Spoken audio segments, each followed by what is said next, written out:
एक उस्ताद के खिलाफ कार्रवाई हुई है और ये सरकारी टीचर है। यहाँ पर सस्पेंशन से शायद काम नहीं बनेगा। जिस तरह के इंतज़ामिया खुद बता रही है कि शवाहिद उन्हें मिले हैं, जिस तरह के एविडेंसेस हैं,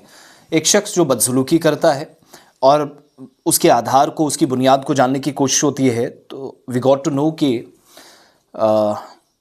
वो शख्स जो तालीमी इदारे में पढ़ाने के लिए, दरस व तदरीस के अमल को मुकम्मल करने के लिए, आगे ले जाने के लिए पहुंचा था, वो नशे की हालत में था। ये मैं नहीं, खुद अथॉरिटीज़ की रिपोर्ट से और चीफ एजुकेशन ऑफिसर ने कार्रवाई की है।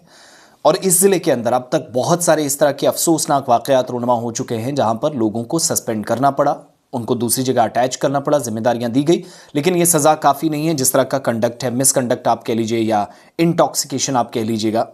जो अनफॉर्चुनेट पार्ट है कि एक स्कूल के अंदर ये सब होता है, जिसकी तस्दीक खुद अथॉरिटीज़ कर रही हैं। चीफ एजुकेशन ऑफिसर राजौरी, जिनके दफ्तर से government primary school लंझार zone Mogla है, यहाँ टीचर है ग्रेड 3 का, इसने बदसलूकी की, बदनज़मी की और फ़राइज़ में कोताही के संगीन इल्ज़ामात के बाद इसको सस्पेंड कर दिया गया, मुअत्तल किया गया। सरकारी हुक्मनामा जो मेरे हाथ में है, इसकी तशरीह के मुताबिक जोनल एजुकेशन ऑफिसर या ZDO मोगला की रिपोर्ट के बाद यह कार्रवाई अमल में लाई गई और इसमें कहा गया कि 18 फरवरी इसी महीने 2026 को एक मुआयना किया गया, इंस्पेक्शन हुई, जिसके दौरान ये टीचर मुबैना तौर पर ड्यूटी के औकात में स्कूल के अहाते में या कॉम्प्लेक्स में नशे की हालत में था, जिससे तालीमी माहौल मुतासिर हुआ। ऑर्डर के मुताबिक इससे पहले भी ये टीचर, जिसको ड्यूटी से गैरहाजिर, स्कूल टाइमिंग या स्कूली औकात में शराब नौशी के इल्ज़ामात पर इससे वजाहत तलब की गई थी, नोटिस जारी किया गया था, शो कॉज नोटिस, लेकिन अथॉरिटीज़ के मुताबिक कोई खातिर ख्वाह बेहतरी इस शख्स के बिहेवियर में नहीं आई। इसके अलावा जो मेंबर्स हैं, जो बाकी अमला था, उसके अरकान, पेरेंट्स और लोगों के जो नुमाइंदे हैं, अवामी नुमाइंदा आप जिनको कहते हैं, उनकी तरफ से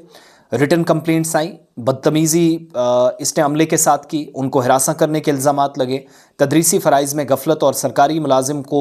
शान शान न होने वाले रवैये के इल्ज़ामात आयद किए गए, जिसके बाद कार्रवाई मजबूर करनी पड़ी। इन इल्ज़ामात को संगीन बदनवानी और Jammu Kashmir government employees conduct rules 1971 की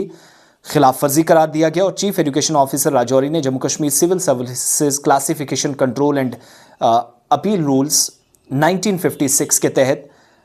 इंक्वायरी डिपार्टमेंट जब तक इंक्वायरी कंप्लीट ना करे तब तक इसको सस्पेंड कर दिया, मुअत्तल कर दिया है। और दौरान मुअत्तली ये जो टीचर है, इसको जोनल एजुकेशन ऑफिसर ख़ास राजौरी के दफ्तर के साथ अटैच रखा जाएगा, वहाँ मुंसलिक रखा जाएगा और कवायद के मुताबिक इसे जो सब्सिडी अलाउंस मिलता है वो दिया जाएगा, ये अथॉरिटीज़ मानती है। अब ये सब्सिडी अलाउंस भी दे रहे हैं, आप मुराद में कोई कमी नहीं कर रहे हैं, तनख्वाह वक्त पर जाएगी, you are treating him like as a king. So इस मुअत्तली का कोई फ़ायदा नहीं है। सस्पेंशन ज़रूर हुई है। अगर इतने, एक तो आप कह रहे हैं कि एलिजली, मुबैना तौर पर, कथित तौर पर, अगर आपके पास शवाहिद हैं तो फिर खुले तौर पर कार्रवाई कीजिएगा। जो बार बार इस तरीके से व्यक्ति सुधर नहीं रहा है, जो वो उस्ताद ही किस तरीके से बच्चों की नशोनुमा कर पाएगा जो खुद अपनी हालत जिम्मेदारी के साथ उसका एहसास नहीं कर पा रहा है।